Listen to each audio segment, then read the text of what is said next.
Bom dia a todos, bom dia a todas, bom dia para você que está nos assistindo pela Pop TV em Sobradinho e Porto Alegre. Sejam todos muito bem-vindos e bem-vindas a mais um ICL Mercado Investimentos.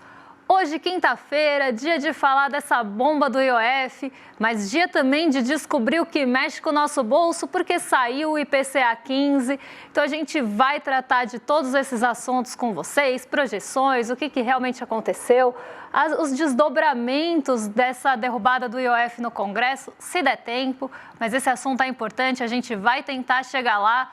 Então, um dia bem completo aí, né? Então, já aproveita também para contar para a gente, enquanto a gente passa pela agenda e vocês estão prestando atenção em tudo, da onde vocês estão assistindo nesse dia, nessa semana de friaca que a gente está.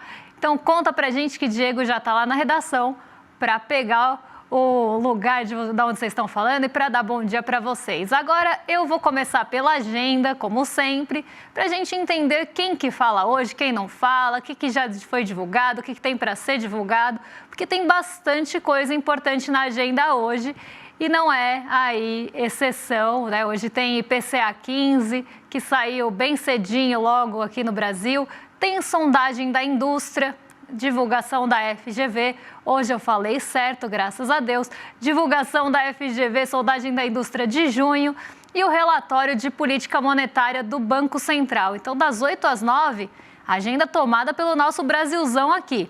9 horas da manhã, o presidente do Fed de Richmond discursou em uma associação. 9h30, o Departamento do Comércio divulgou encomendas de bens duráveis nos Estados Unidos. Mas não para por aí, porque tem mais coisa vindo na agenda. Mais gente vai falar e tem também mais indicador para sair. O Fed de Chicago divulgou o Índice Nacional de Atividade, 9h30 também. E aquele Departamento do Trabalho, com os pedidos de auxílio-desemprego, também já foram divulgados, 9h30 nos Estados Unidos. Por lá, saiu o PIB, o Produto Interno Bruto do primeiro trimestre, agora a medição final, não preliminar. E 9h30 também, 9h30, pelo amor de Deus, né? Saiu um monte de coisa.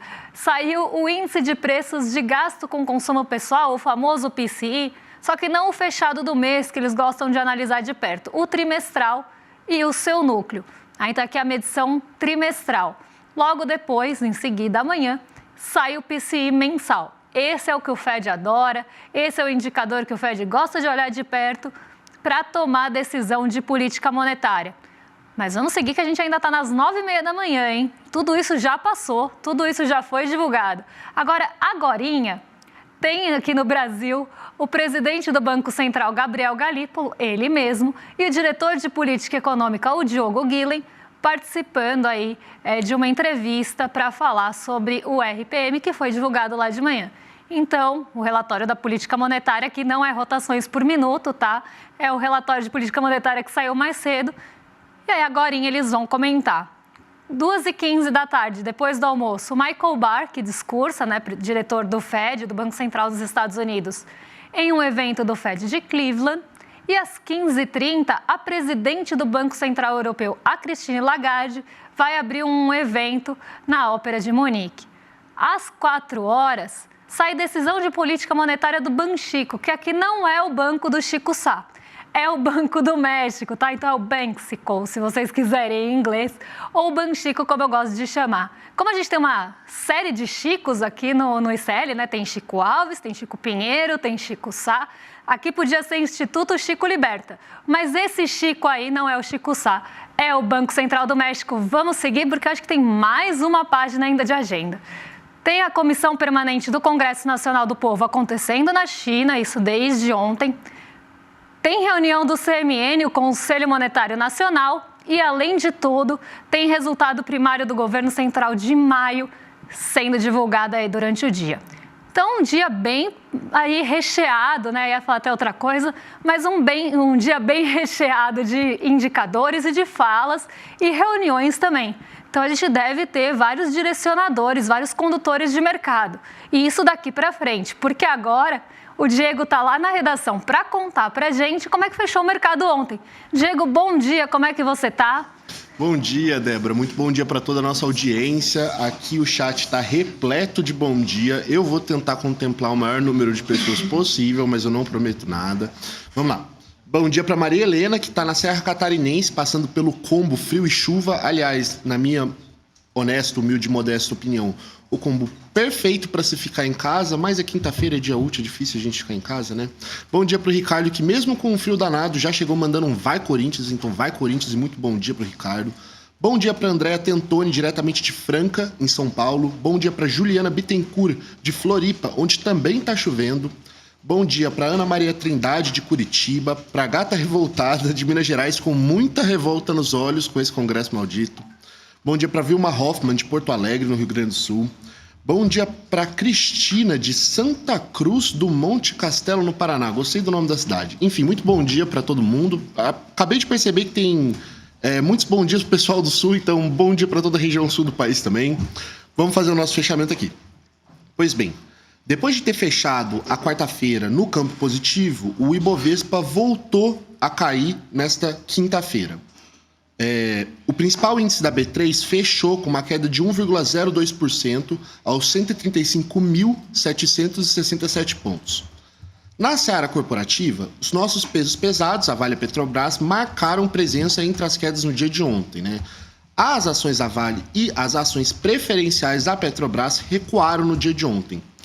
Além delas, gigantes do setor bancário também tiveram um dia triste. Bancos como Itaú e Banco do Brasil caíram e, de acordo com o nosso portal, refletiram a maior aversão ao risco. Nessa toada, o dólar avançou R$ 0,63, cotado a R$ 5,55. Agora, o que movimentou a nossa bolsa do dia de ontem, né?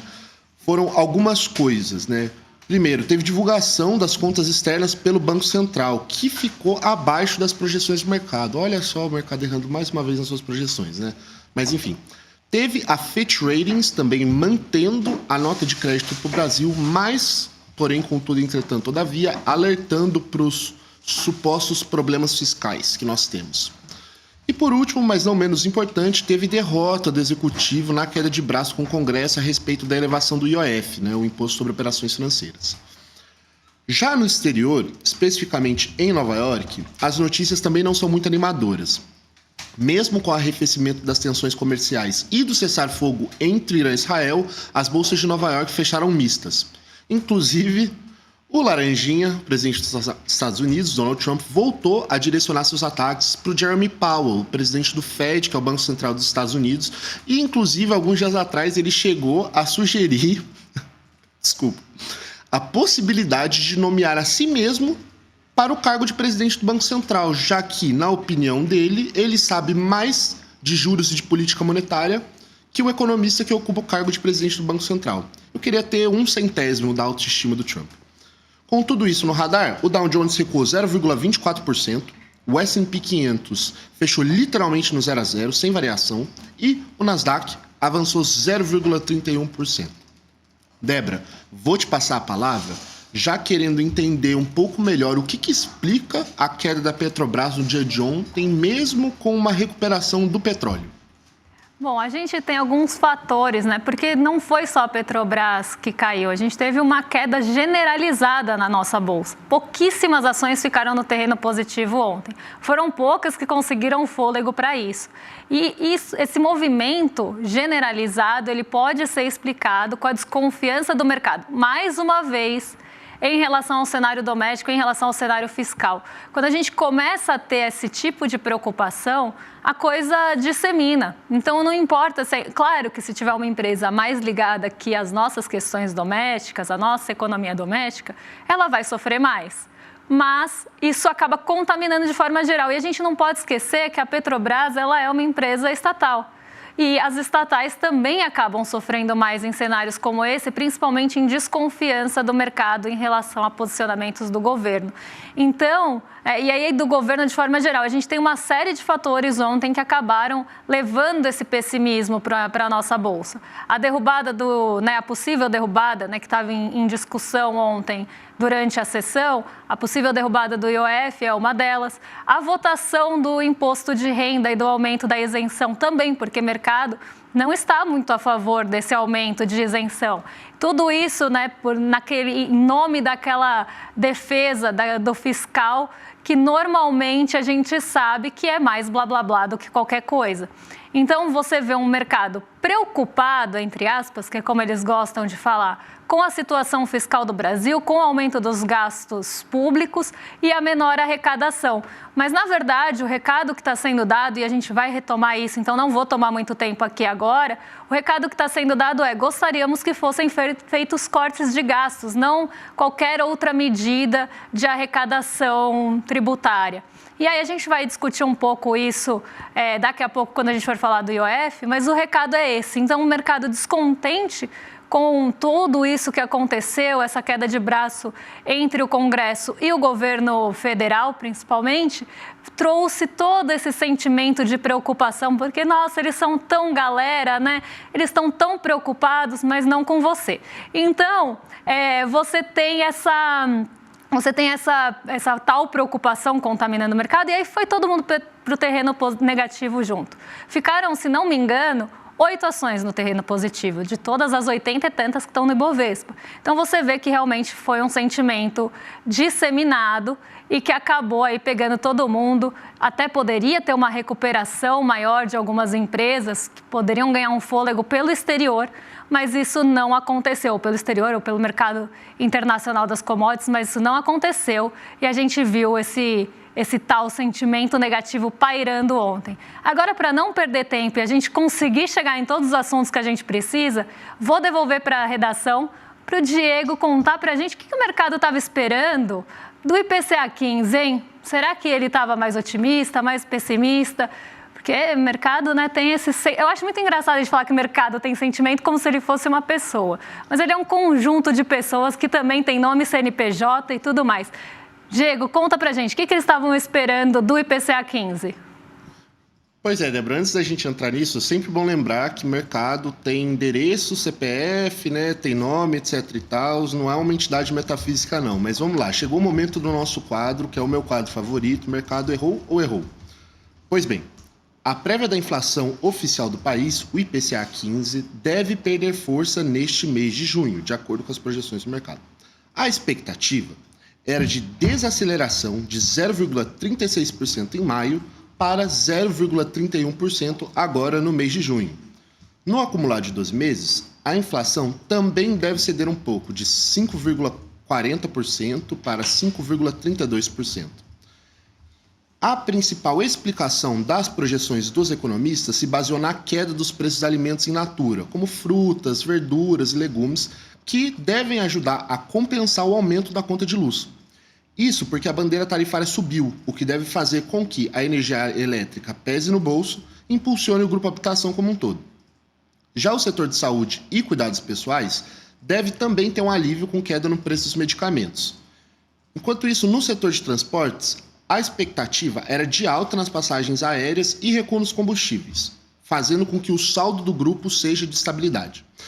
Todos esses dados, né, isto é, os dados oficiais do IPCA 15, foram divulgados nesta quinta-feira, às 9 horas da manhã, agora há pouco, pelo nosso queridíssimo IBGE, o Instituto Brasileiro de Geografia e Estatística. E aí eu devolvo para você, Débora. O mercado errou ou acertou? Será que finalmente? Ficou perto, mas não acertou. Chegou bem perto ali, acertou em alguns pontos, acertou em algumas análises. Isso a gente não pode tirar o mérito, porque, por exemplo, essa expectativa da queda dos produtos in natura, aqui, produtos in natura, a gente fica falando itens in natura, a gente está falando de feira, tá? A gente está falando de FLV, a gente está falando de frutas, legumes e verduras.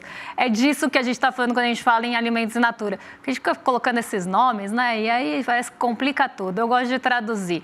Então, é desse tipo de item que o mercado estava falando, isso realmente aconteceu. Inclusive, o Grupo Alimentos e Bebidas trouxe surpresa positiva aqui no IPCA 15. Então, já vamos ver aqui como é que foi esse comportamento para não perder tempo também. Então, vamos lá porque a gente já tem, né, o resultado e precisa contar para vocês. Nesse mês de junho, a prévia da inflação, né, o IPCA 15 nada mais é do que considerada a prévia da inflação, porque mede a inflação do dia 15 de maio ao 15 de junho.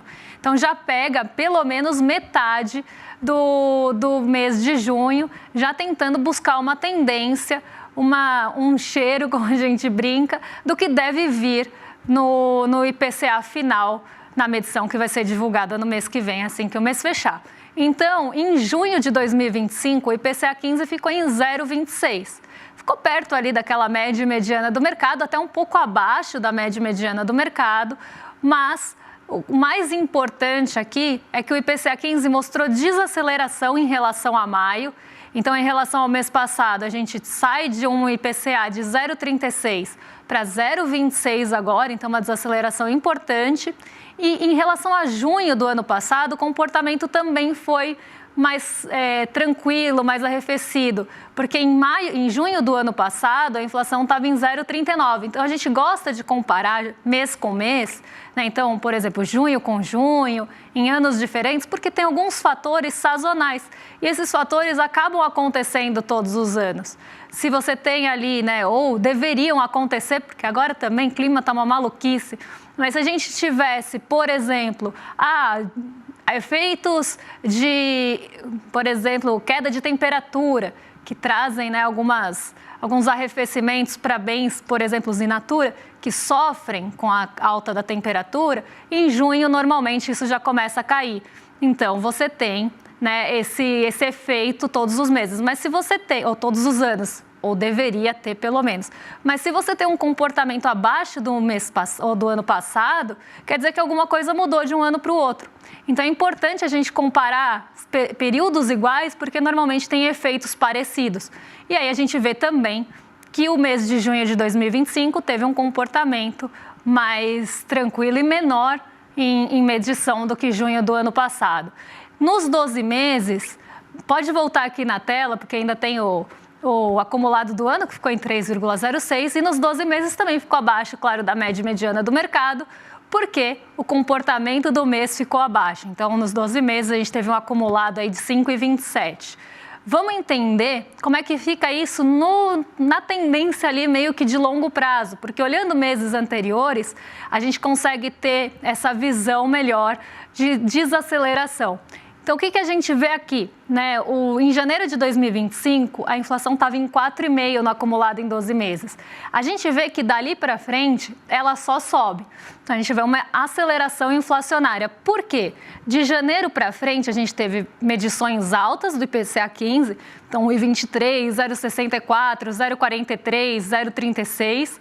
Então, isso trouxe ali, pelo menos até abril, que foi 0,43, uma aceleração inflacionária em 12 meses. Por quê? As medições de fevereiro, março e abril foram maiores do que as do ano passado. Quando você substitui um número pelo outro, isso mostra essa aceleração em 12 meses. E um comportamento de vários meses ali, por mais que tenha desaceleração mês a mês, de alta em relação ao ano passado. E isso traz a aceleração inflacionária. A partir de maio, a gente vê que começa a ter uma quedinha ali de 5,49, 5,40, 5,27. Isso porque você tem uma desaceleração em relação ao ano passado e tem essa queda dessa tendência aí no mês a mês também. Então, a gente vê que tem no mês a mês a inflação ela veio arrefecendo, sai lá do patamar de 1,23 e vai caindo. E, apesar da aceleração em 12 meses, ela começa a ter queda agora no mês de maio. Isso é importante para a gente pensar em tendência para frente. Então, pode ser que a inflação comece a ter alguns comportamentos que tragam uma desaceleração inflacionária. Pelo menos isso é o esperado, que não tenham tantas altas seguidas ali, altas robustas seguidas, e que isso comece a trazer uma desaceleração para a inflação. Mas isso não quer dizer que as coisas não tiveram variações positivas. Porque quando a gente olha a inflação, a gente não pode esquecer que são variações de preço. Se o preço tem uma variação positiva, então sobe ali de um mês para o outro, você vai ter isso calculado na inflação. Se o preço cai de um mês para o outro, você tem a deflação. Então, sempre pensar na inflação como uma variação de preços. Agora, vamos ver o impacto dos grupos na inflação, que é uma tabela divulgada pelo IBGE que eu adoro, porque mostra também a ponderação da inflação, quanto cada um dos grupos impacta nessa medição de 0,26 que foi trazida. Porque os grupos têm impactos diferentes, porque têm pesos diferentes na inflação.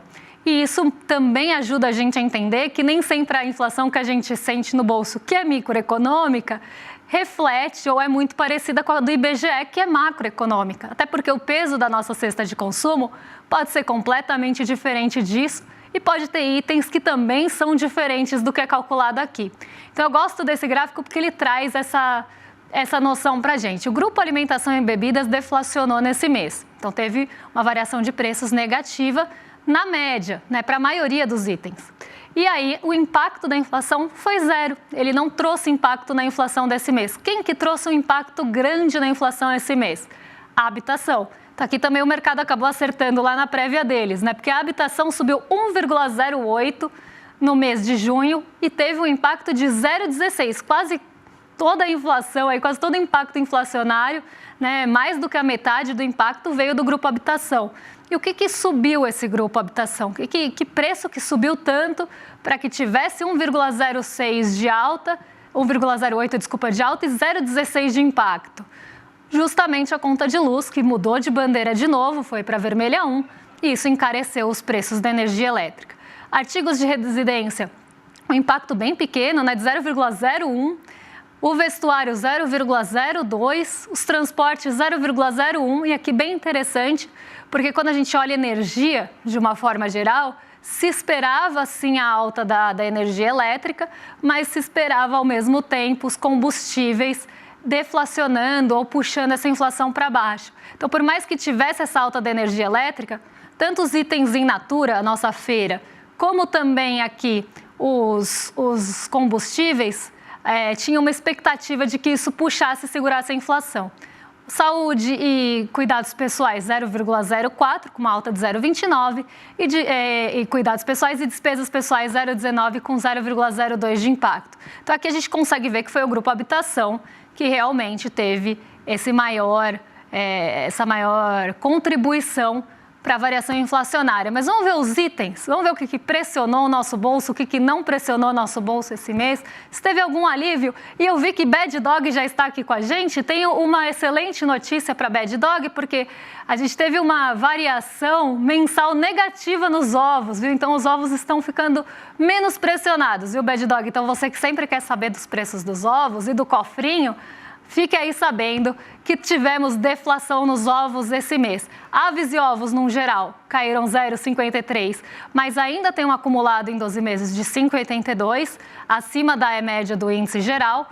O arroz continuou caindo de preço, continuou deflacionando 2,87 esse mês, com queda de quase 15% nos 12 meses. O café, nosso vilão da manhã, teve ali uma variação. Aqui o café moído está errado, hein? Está errado esse café moído, porque ele teve variação positiva e está com um acumulado alto nos 12 meses. Hortaliças e verduras mostraram uma queda e a gente teve aqueles bens, né? Tomate, que estavam ali, né, voltando para a moda, mas já saíram. A gente teve as hortaliças, as frutas e legumes mostrando arrefecimento nesse mês também, o que contribuiu para aquele índice de alimentos e bebidas caírem. Por outro lado, a cebola voltou a subir. E aí tem alguns fatores sazonais mesmo que se espera em junho por conta da queda de temperatura que eu estava explicando. Itens in natura, se a gente for pensar hortaliças, alface, tomate, eles são muito sensíveis a calor. Se eles passam tempo no transporte, e não é à toa que eles são plantados perto dos centros urbanos, porque eles ficam menos tempo no transporte, se eles ficam muito tempo no transporte, eles estragam. Se você está com calor excessivo, eles estragam. Eles são mais sensíveis também às chuvas. Então, tudo isso, né, quando a gente começa a ter todos esses eventos climáticos, esses efeitos climáticos, você tem esse efeito no preço dos itens in natura. Se isso começa a deixar de ser um problema, aí os itens começam a cair, mas não necessariamente eles estão com acumulado baixo. Então, depende de quanto tempo eles acumularam alta. O tomate, por exemplo, aqui para a gente pegar um exemplo prático, subiu alguns meses, mas não necessariamente ali, não o suficiente para levar o 12 meses para um terreno muito positivo. Então, você vê que você está elevando o preço do tomate, mas na média ali dos 12 meses ele ainda não subiu, ou ele ficou com um acumulado muito baixo. Então, é isso que a gente precisa entender, né? A gente está falando de variação de preços mês a mês, mas também é importante olhar o acumulado, porque pode ser que ele subiu alguns meses ali especificamente, pontualmente, mas ainda não é o vilão do nosso bolso. Agora, o café, ele é um vilão, sim. Ele está com um acumulado muito alto e ele está ali batendo 80%, 90% de alta nos 12 meses. É realmente o vilão do café da manhã.